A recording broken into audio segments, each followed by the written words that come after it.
Good morning, everybody. Good morning and welcome to our event, the kickoff of a 10-part journey. We're a group that has titled ourselves the Business Leaders Consortium. I actually want to start by simply stating, go Cubs, go. I love that, so thank you for coming. Stick around. So on behalf of my colleagues and I wanted to welcome you and thank you for getting up early on a foggy morning in Santa Barbara. It'd be easy to stay in bed, I'm sure. And there's lots of other things we could be doing other than hearing what we have to say. But we think we're going to bring a lot of value to the room today to you as business owners. We're excited. We're excited that you're here. And not just because you're here, but because you're different. You're like we are that brought this together, right? You're business owners. You work. As a matter of fact, what makes you so special is that fact, right? That you work as business owners, as business leaders. Our population in this country is roughly 237 million people. About 104 million of them are retired. That leaves only 133 million of us to work. So if you factor out the 85 million in school, that brings us down to 48 million. 29 million work for the federal government, So they're not working either. There's no shills in here, IRS agents. Okay, so that only leaves 19 million. There's 2.8 million that are in the armed services protecting our freedoms every day, and another 14.8 million that are in state, county, and city jobs, think DMV. Right? So now we're down to about 1.4 million people that are actually working. Take out the sick and disabled of about 1.2, which only leaves about 1,199,000, I'm sorry, only take out, ladies and gentlemen, I'm here all day, trying to deal. Take out the sick and disabled, it leaves about 1.2 million in the workforce, of which 1,199,950 are in prison. So here we are. The 50 of us that actually work. So as I said, you're special. Thank you for coming. I'm told that humor gets your mind thinking and engaged, so hopefully that'll at least last for the next 38 minutes as we get started. Quickly, I just want to introduce those of us that have brought this together. And as I mentioned your name, if you just kind of want to raise your hand, and if any of you have questions afterwards about what we're doing, feel free to engage the ones that invited you or any of the rest of us about what we intend to do. Susan Rodriguez from Brown & Brown Insurance. She is the go-to business insurance specialist solving all of our commercial insurance needs. Mr. Forazonda is talking with me this morning from Riker Fowl. He specializes in high-stakes corporate, commercial, and employment litigation. Doug Holt from Brandon Innovation is our expert in internet marketing, SEO, SEM, and social media. Tom Olson from Mason Hicks Harris & Company is a CPA with one of the premier business-minded CPA firms in California. Van Haas of Accountants has an outsourced bookkeeping and finance department for all of us business owners. Brian Johnson is the GM for Radius Commercial Real Estate and Investments. Brings a wealth of knowledge in all things commercial real estate.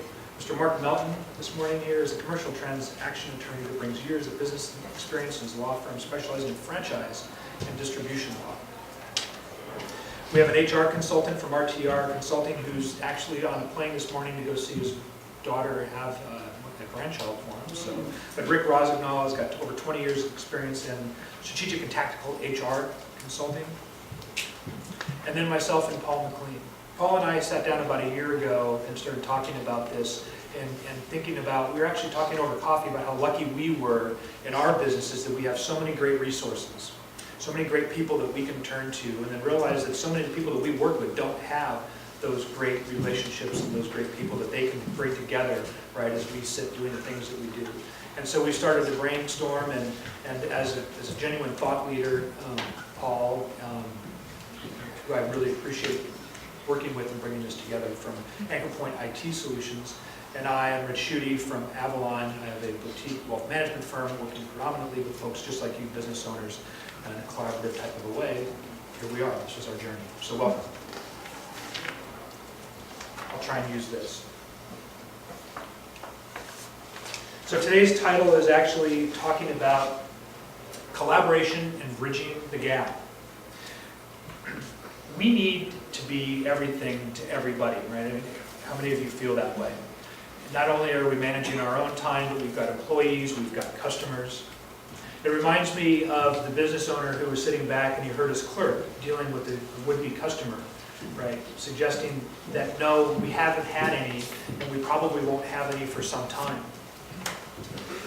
And the owner was freaking out. It's like, this is ridiculous. It's like, of course we got it. So he rushes over and tells this would-be customer that of course they're going to have exactly what they had asked for. And as a matter of fact, he had just ordered some a couple days ago. And as the customer left, the owner asked his clerk, he said, so what is it that they wanted? You should never, ever, ever tell them that we don't have what they want, right? What were they looking for? And the clerk looked at him and flatly stated, rain. So hopefully that'll work for us here in Santa Barbara. And I promise that's the last of my bad jokes. If it's early, I want to make sure you guys are paying attention. So in truth, we do have resources. They just tend to seem very scattered.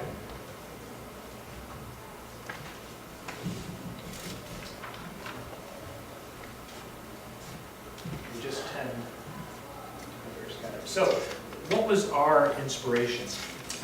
For doing this. And again, we talked about this. It's about creating resources. It's about helping those like-minded people like ourselves to have those resources that we otherwise don't necessarily know that we have.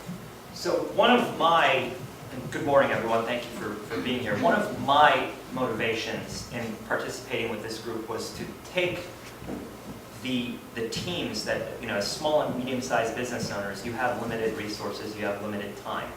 We all know that. But it's to take your existing team of advisors and professionals that assist you, and then be able to take them and then leverage them.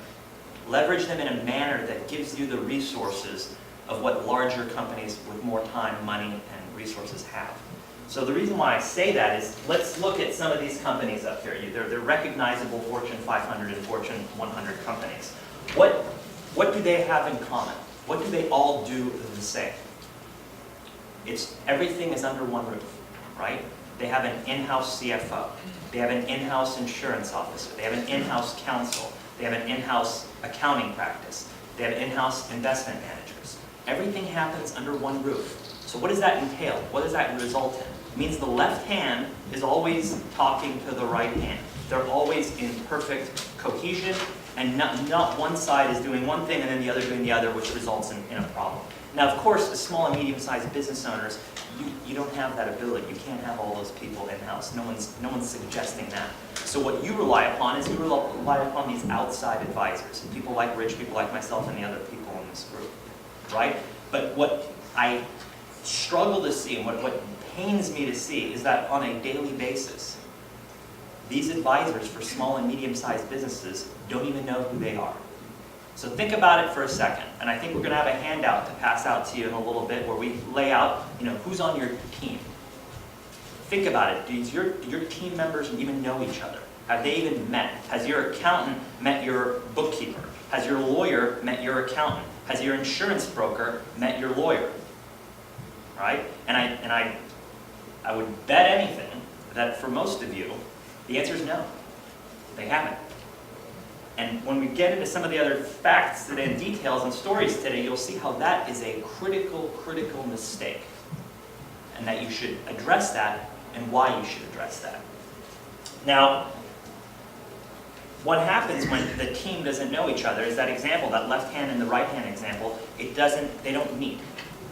And as a result, costly mistakes happen. Simple issues that if with basic collaboration amongst your team could have been avoided, are not avoided, and you end up having a major lawsuit, a major missed tax break opportunity, major missed insurance opportunity, so on and so forth. So that's an important thing to think about as we go forward today, and as we go forward through our 10-part program, is it's all about forming that team and having collaboration and coordination amongst that team so that you avoid costly mistakes going forward. My inspiration is a little more personal.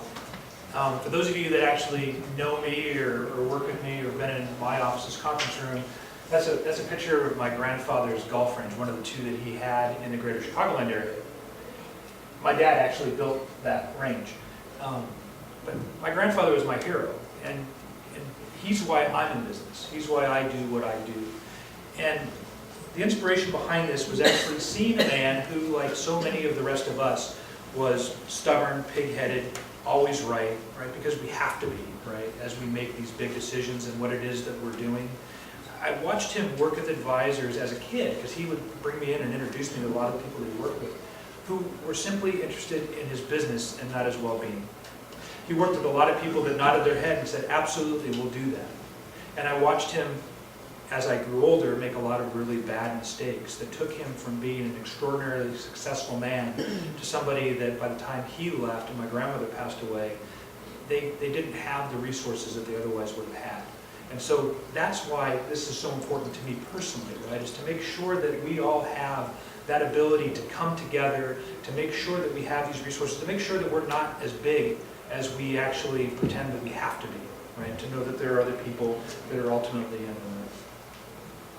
We are an exclusive group of people, right? We are a club, right? It's us, right? It's business owners versus the world. We don't have people that think like us, right? We're not those W-2 minded people, right? When we have success, it's hard to get into our club, and it's sometimes even harder to get out. Right, so what is the Business Leader Consortium? Well, basically, I'm going to read this off of the mission statement because I think it is worth repeating. We came together to help business leaders navigate the complexities of business formation, growth, and then succession. For any of you serial entrepreneurs out there, you know that that may happen again. Maybe you've gotten really good at it, but we still want to be able to bring these tools to the table to help you out and to help you navigate the things that you should have on your mind. And hopefully we give you good things to think about over the course of the next 9 series anyway, so depending on how we do. But there's a common thread, right, between all of us. We all have that same issue, right? So as we came together and started to think about these things, it's like, what was that common thread? What brought us all together? What is it that we're all navigating? So we created a survey, and a lot of you actually participated in it and answered these questions, right? What are those 10 things that you need to know? And we'll get to that survey later in today's presentation, and it'll lead into what we do going forward. But that's what it ultimately is. And so we've created this series as a common thread of a business, basically from start to finish. It's a complicated puzzle, and there's a lot of pieces in it, and we want to help put those puzzle pieces together to ultimately bridge that gap from the island that we all seem to be on as business owners out into the real world of collaboration to create successes that are beyond our wildest imagination. So Robert and I had 2 real-life stories that we wanted to share with you today that we hope can ultimately kind of set the stage for what it is that we want to accomplish over the course of the next year as we go through this. And storytelling is one of the best ways that we can ultimately communicate with each other. It kind of goes back to our caveman days, right? And so hopefully we'll be able to kind of, bring in that inner Neanderthal and kind of get to where we're trying to go with this morning through stories.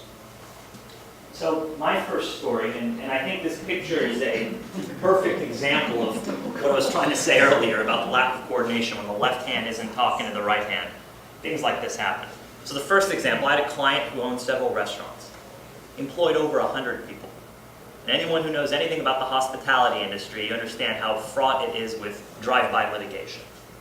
They got hit, they had an employee who was 5.5 months pregnant. Terrible employee, well documented, disciplinary problems, customer complaints, you name it. Without the advice of counsel, they went ahead and terminated her when she was 5.5 months pregnant. Well, what's going to happen 1 week later? They get hit with a wrongful termination discrimination lawsuit. He comes to me, shows me the lawsuit. What's my first question to him? Well, where's your employer liability insurance coverage? What is it? Show me the policy, we'll tender the claim. His response to me was, what is that? So any of you, again, if you are in this hospitality industry, you know how important that coverage is. The fact that he didn't know what I was asking or talking about just absolutely stunned me. How can you employ over 100 people in that sector and not know what this coverage is? This coverage is absolutely essential to have. So what's the problem here? 1, I'd never spoken to the insurance broker before. I didn't even know who he was. But the insurance broker screwed up. It was a bad insurance broker, right? So that's problem one. And then problem two was that the insurance broker had never spoken to the company's counsel. Because that would have been the first thing, is we are now at a threshold. We have this many employees at this many locations in a very dangerous industry. Get that coverage. Well, they didn't have that coverage. So that simple lack of coordination caused this lawsuit that he had to then, or the company had to fund out of pocket and spend significant litigation expenses on, and then pay the ultimate shakedown settlement at the end of the day, because that's just how, you all know how labor cases go, right? You got to pay the shakedown because it'll cost more to get to the end of the day and prove that it's a bogus claim, all right? So that's example one. Again, simple coordination would have avoided it. A 30-minute phone call, not even that, a 15-minute phone call between these two advisors on the team would have solved this problem, and it could have been entirely avoided. Another example, and we see this all the time in small businesses that are, say an LLC or a corporation with 3, 4, 5, 6, 7 shareholders, owners, right? We had a company that had 5, principal members to it. One of the members wasn't up to snuff, right? Wasn't performing, wasn't doing what he wanted to do. He lost his mojo with the idea. The other partners decided to remove him. They didn't, seek out counsel. They didn't talk to anyone. They just said, we're going to get rid of him, and we're not going to pay him anymore under his employment agreement. They consulted with the bookkeeper, and the bookkeeper said, yeah, you don't have to pay him anymore. Here's the cost savings that you're going to have going forward if you do this. So they fired him. But, just because you fire somebody as an employee doesn't mean they're no longer an owner of the company. Several years pass, this guy comes back and says, hey, I don't think I'm being paid enough. I'm not getting my distributions. I'm not getting, my cut of the action. And I think it's because you're stealing it for yourself, and you're not running the company right, and you're running it into the ground. So then he sues the other shareholders of the company for breach of fiduciary duty and fraud and concealment and all sorts of other stuff. Hundreds of thousands of dollars later, of litigation expenses, we then buy the guy out with another significant 6-figure amount to then buy him out. How could this have been avoided? Well, one, you don't do something like that without, a lawyer consulting. But a bookkeeper, really? Right? Again, had the bookkeeper known the lawyer, the bookkeeper would have called the lawyer and said, hey, by the way, these guys are talking about doing this. What do you think? And there could have been some negotiation at that upfront point where we say, okay, you are being detached from the company. Why don't we just go ahead and, let's do a full divorce right now, right? Let's not have this limbo life. Let's have a divorce. Okay? That could have been done and potentially save several $100,000, right? Again, simple coordination. Now, I know I've been blaming, other people for not talking to lawyers, but it's the same thing the other way around as well. Lawyers mess up sometimes too. I had a banker recently come to me. He had just about to close a $22 million business sale. It was 2 days from closing. And 2 days before, they said, okay, what are we going to do with the money when it gets wired in? What trust is it going into? How are we deferring this? The guy had no clue. He'd been represented by, an attorney who didn't say anything about it. Didn't say, hey, you might want to do this. You might want to do an installment sale. You might want to defer the payments out. You might want to form a trust to put the money into. So they're about to get $22 million with a very minimal cost. Obviously, it's a good problem to have, but they're going to have a huge bill to pay Uncle Sam in the state of California. Again, early on, had that lawyer been like, hey, who's your financial advisor? Who's your estates and trust attorney?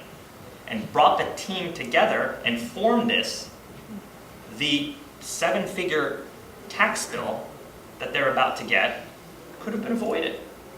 It's such a simple thing, but people fail. Again, $22 million. This is a big company. This isn't something small. I mean, they've grown that big, and you would think that with such a large and complex transaction, they would have taken the necessary steps to protect it. But no, it happens all the time. It's so common. It's more common than you can imagine. So we look back and we wonder why. Why do people do it? If it's that easy to avoid, why do they do it? Well, of course, it's probably very simple. I don't want to pay for it, right? I don't want to bring in the lawyer. I don't want to pay the accountant or the CPA. I don't want to bring them in and they bill by the hour. I don't want to do that. I don't want to waste time having my CPA meet my lawyer. Well, I'll speak for myself, and I'm sure I probably speak for most of the people in our group, is that if you asked me or anyone to meet with your other advisors, that you're not going to get charged for that. Because that simple meeting, A, is beneficial to you, but B, it makes our job easier. If I know that, hey, I have a question about a deal coming up, I can call Rich real quick, or I can call Susan real quick and say, what's the insurance situation? Having that rapport and having that relationship makes my life a million times easier. So I'm not going to charge for that meeting because it's unnecessary. It's an important thing. So ask. Just simply ask and say, hey, I want you to meet our CPA. I want you to meet our insurance broker. I want you to meet our bookkeeper, and get it done. It can be avoided. I mean, and any good and decent professional advisor would do the same thing. Right? If someone's going to charge you to have a meeting with your CPA, just an introductory meeting, I wouldn't trust them. But that's just me.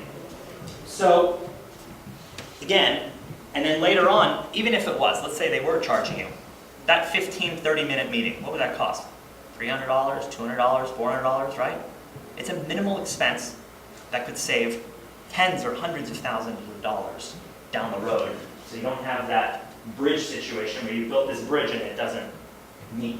Now, throughout this series, throughout the next 10 parts, you're going to see different professionals from different sectors up here talking, right? It's showing that coordination, how it works, and when it works, how good results will come of it. And you're going to see that coordination and collaboration is the constant theme throughout all of our parts. As business owners, we don't know what we don't know, right? And as Robert had mentioned, the failure to collaborate can be very costly. Professionals tend to want to protect their own turf, right? So even if you look at your own self and your own businesses, right, you want to protect the clients that you've built. You want to take care of yourself. So it's very difficult for many professionals in the service business to ultimately get over that hump and to be willing to be collaborative and to know when to bring others to the table, because ultimately the guy on this side of the bridge was doing as good of a job as anybody else. And what was the reason he needed to talk to that guy on the other side, right? It's critical. I want to talk about, for a few minutes, a client, a specific client. This happened. I'll call him Mark. And he's a client that I have up in the San Francisco Bay Area, the way it was. And still a client that was in the San Francisco Bay Area. I met Mark about 10 years ago, and he had a business, like many of us do, where he was the business. He didn't have something that was necessarily sellable. He had decent people that were working in his business, but the success of that business was on his shoulders. He was the rainmaker, he was the advice giver. He didn't transfer that power in a way that he had something that was ever going to lead him to be able to retire. But he was about 10 years away from wanting to do that. As a matter of fact, his wife was in the process of retiring out of a major law firm at that time. So she was very interested in him accelerating that curve. So what Mark needed was a team. And that's really what the theme about this morning is it's about putting that team together. It's about having the right people that can talk about things that, again, we don't necessarily know in our bubbles, that are even conversations that we can have. So what we did with Mark is we brought that team together. And we found a way for him to start doing some things that mattered, right? We moved a tax needle right away by changing how his company and he and his business partner actually owned the real estate that they were operating in. They took it out of the business. They moved it into being owned personally between the two of them. They started to collect rent, right, in a more tax-advantaged way of actually collecting money. freed up money for them to be able to put back into the business and start to grow it, to bring in the right people. We brought in coaches to help them with their HR and to find the correct people to be in place, right? That actually were able to help him begin to start that transfer of power. We started to look at his environment, the niche that he operated in, and where he wanted to be, and how he actually shifted his niche 9 years ago from what it was in his area of expertise, still same area of expertise, still same service, but changed his niche to one of companies that his largest competitor didn't serve. And the purpose of doing that wasn't to ultimately bring on more clients, but it was actually to make him attractive to a potential acquirer. So he did that. He brought in consultants, beyond the HR people, also to look at benefits, to be able to attract and retain those people that he was bringing in. So he was able to pay greater benefits and do greater things because of planning, right, to where he was making things work better for him in a tax scenario. He became more profitable. He started keeping professional books. He actually caught someone who was embezzling from him for 15 years as his bookkeeper. Right? How important is it that your bookkeeper and your CPA are talking? They weren't. That's why it was missed. Right? We brought these teams together to be able to prepare him to do the basic things that he needed to do. Right? That actually took him from banging his head against his desk. How many of you have ever felt like that? Show of hands. To having that idea. It's like, what are we going to do? And so we created that team. The upshot of that is that this is a successful story. Mark, actually, about a year ago, sold his business in a 7-figure deal. This is a business that he was told had no value, right? This was a business that literally didn't have value because he was it. Without him going out and doing the things he was doing every day, he had created a job, not a business. And over the last 9 years, we shifted it from being a job into being a legitimate business. And when he exited, right, through additional planning and additional collaboration with other team members, that 7-figure exit, 100% of it is actually has been structured in a way that is tax deferred. Some of it will be tax free because, by the way, as he retired, Mark no longer lives in the Bay Area. He's a resident of Florida. They have no state income tax. Yay, Mark.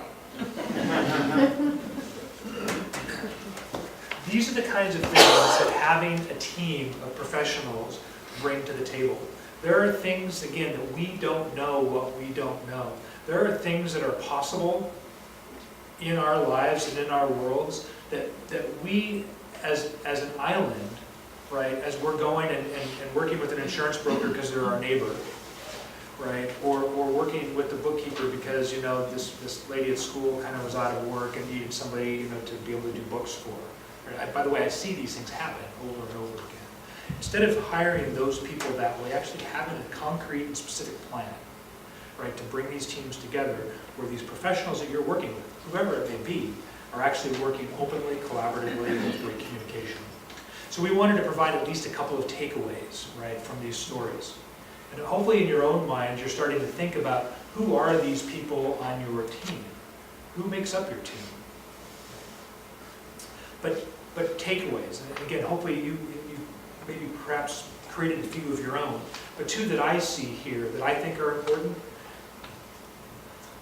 When you get off that island, I just alluded to this, when you get off that island, right, and actually bring this collaboration together, you'll actually open your mind and your opportunity set to things that are far greater than what you ever understood were possible.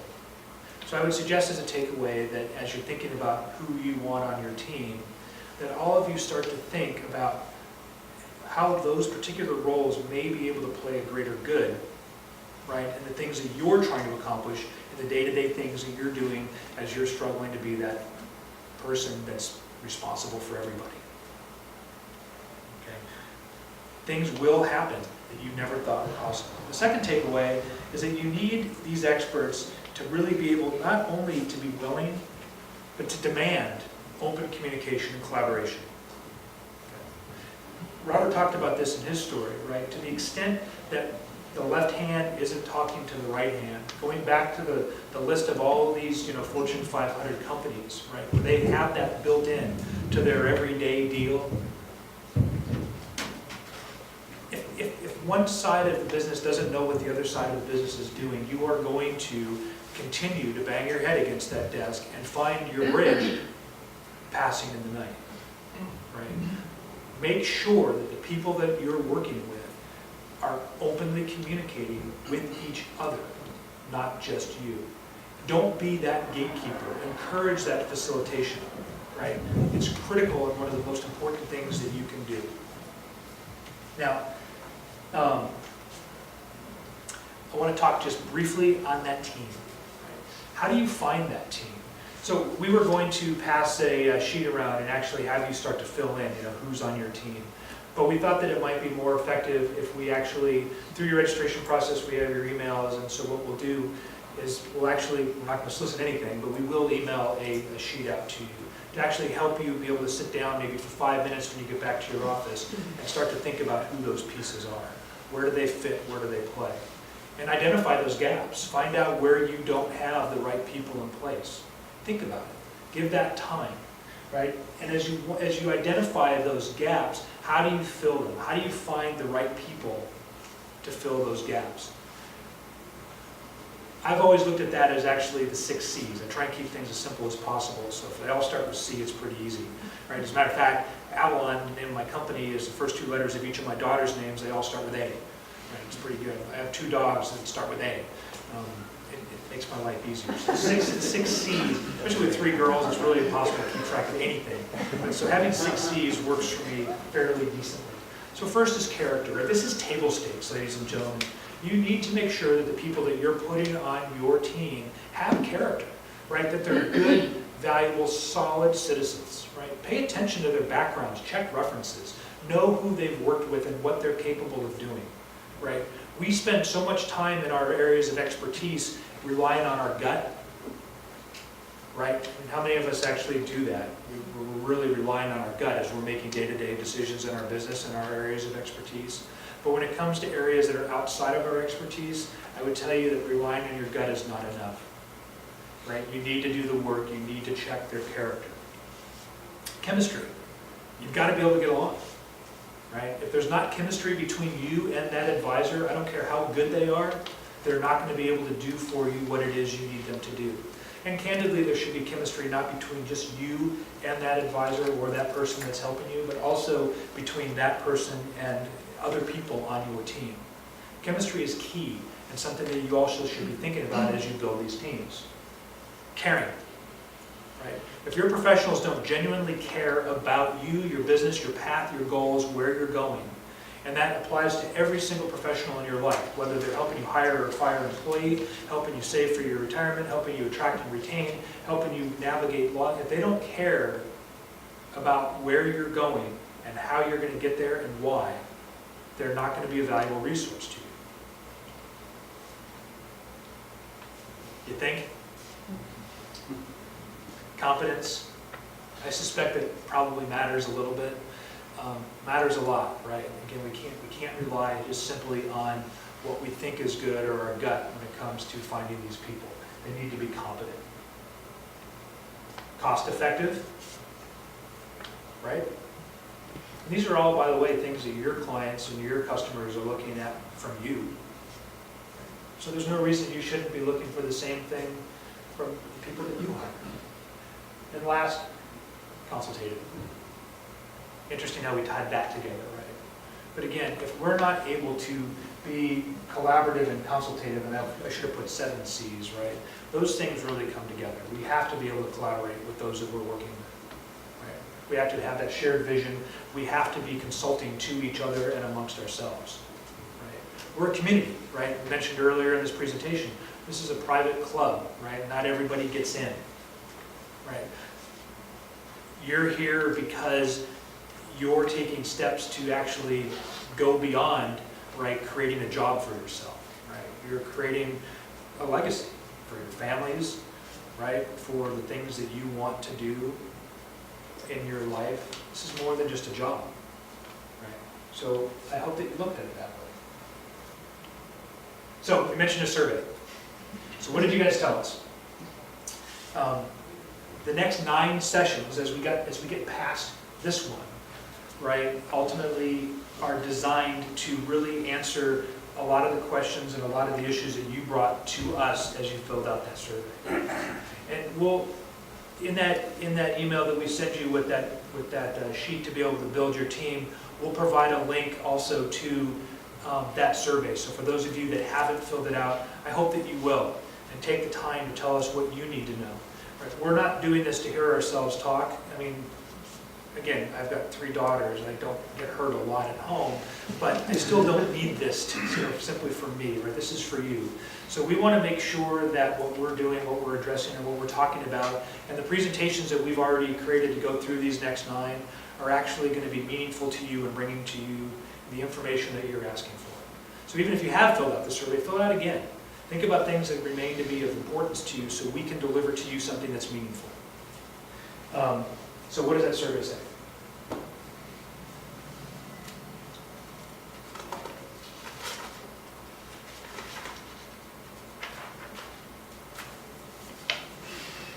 It's small, so I'll tell you. Over 80% of you want to be better leaders and work better with your employees. That's significant. That's a big number. Over 80% of the responses that we had in this survey said of one of those 10 things was to be better leaders and to work better with your employees. Interesting, we have an HR consultant that's part of our group. You also wanted to know how to communicate better to your potential clients.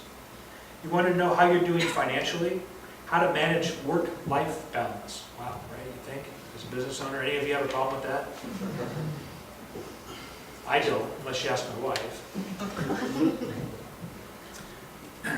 Leverage technology. You want to learn how to scale, how to save, and how to manage risk. These are all things that you told us. And we've designed the next 9 sessions to address those issues. And again, as you give us more feedback, right, we can make this more meaningful to you.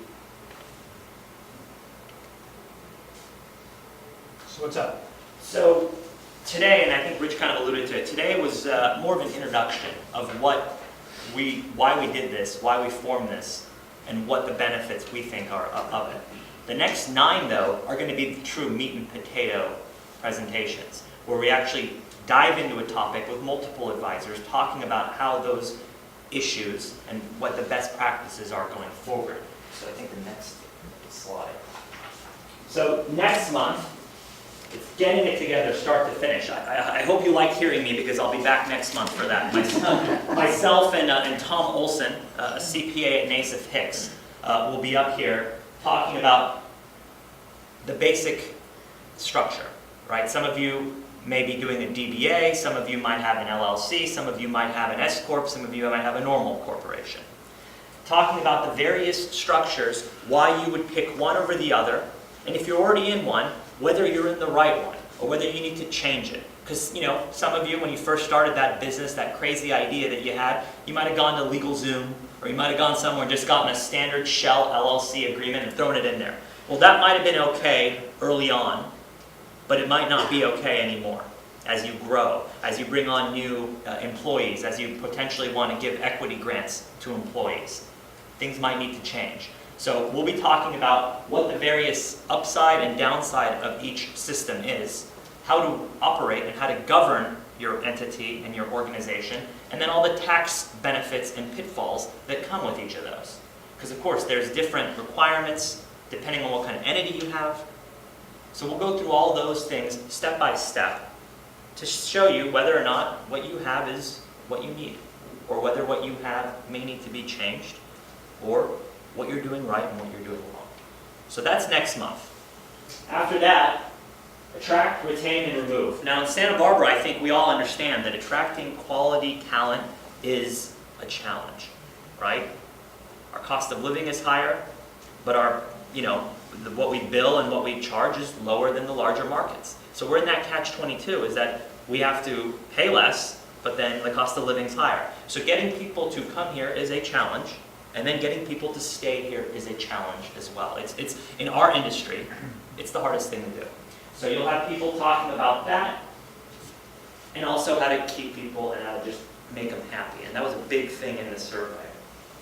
Next, rowing in the same direction. Now we keep talking about this collaboration. There's also collaboration internally as well, to make sure everyone within your organization, as well as your outside advisor team, are all pushing upstream, pushing downstream together. Following, learning to leverage your financials. So this is where we get into the meat and potatoes of financing. Having, how to use proper bookkeeping, how to have proper accounting practices, how to make sure that your financials are being operated properly. Planning for growth. Strategies and options for successful business expansion. Well, that's pretty self-explanatory, right? You might have started out as that 1 or 2 person shop, and you've grown. You've had more employees, and it's time to think about how to scale it and take it to the next level. Again, we'll have a group of different advisors talking about this and how to then take the necessary steps to scale the business to get it to the next level. You've built your business, now you need to let them know you're there, right? So obviously this is where our marketing component comes in. Whether it's through internet-based or non-internet-based, how to effectively market your company, how to get in front of more potential clients. Protecting what you built, the importance of planning for the unexpected. Again, you don't want to be in that situation where you get hit with a lawsuit or with some sort of contingency problem. One of your key employees gets injured and can't come in anymore. You want to be in a position where you have some sort of protection in place, whether it's through insurance, whether it's through litigation avoidance strategies, things of that state. How to bully cyber criminals and automate your digital life. Well, again, now we're diving into this new tech world. And we'll have people talking about how to handle the various challenges that now come up via Yelp, via other internet-based things, and how to avoid having to deal with that. And then lastly, we'll do a panel of bringing it all together. What we've learned together over the last 10 months, and talk about what we've learned, what was good, what was bad, and how to then tie it all together to take your business to the next level. So that's what we have in store. And like I said, today was not very meat and potato-y, but the next ones will be. And that's where the true learning will come into play. So that it not being meat and potato-y, how was the hook? Was this useful? Does this look like it could be something of value to you for having been here and perhaps continuing to come back? Maybe a little bit? Yes. Yeah. Yes. Don't all get too excited at once. I've actually made sure, even though I'm not speaking next month, that I've already got a few bad jokes for Robert to use. But this is our call to action, right? So I've gone from a takeaway to a call to action. We want to be in this together. We want to call you back. We want to hope that this was meaningful enough that you'll show up next month and start to take this journey with us. That you'll participate in the survey that will circulate, that you'll start to think about how you want to build your team, and that you'll also continue to give us feedback on the things that you want to hear. And if that's the case, we would hope that you would also talk to your peers, to those that you are working with, for those that are in the same boat as you, for those that you think may also find value in what it is that we're doing, and to invite them. I encourage you to go to our website. It's businessleaderconsortium.com. Businessleaderconsortium.com. It is on the flyer on your chairs, so for those that don't speak well or remember websites, we've written it down for you. But please go check it out, see the professionals and get some better bios than what I provided earlier. Feel free to pass that on. You can register for the next event on that website. You can forward it to friends or peers that you may find, again, that could find benefit from this. With that, we're done. It's about 1:15. We wanted to make sure that we got you out in time. It was important to us. We know your time is valuable. If there are questions that you have before we wrap the formal session, we'd be happy to field any. And if there's just some basic, housekeeping questions you have, please find any one of us after. Is there anyone that has any questions, or for Robert or myself? Will the meetings be the same time, day? What's the structure of Yes, that? thank you. We're shooting for, today is Wednesday, or fourth Wednesday. So please correct me if I'm wrong, but fourth Wednesday of the month. I think in November, we're actually fifth Wednesday because of Thanksgiving. So that'll be fifth Wednesday for our next one. We're skipping December. But yes, same format, same place, same idea. Thank you. Other questions? Genuinely, we all want to thank you for taking your time, for coming out this morning. Again, hopefully this was of some value, and we really hope to see you in November. Thank you. Thank you.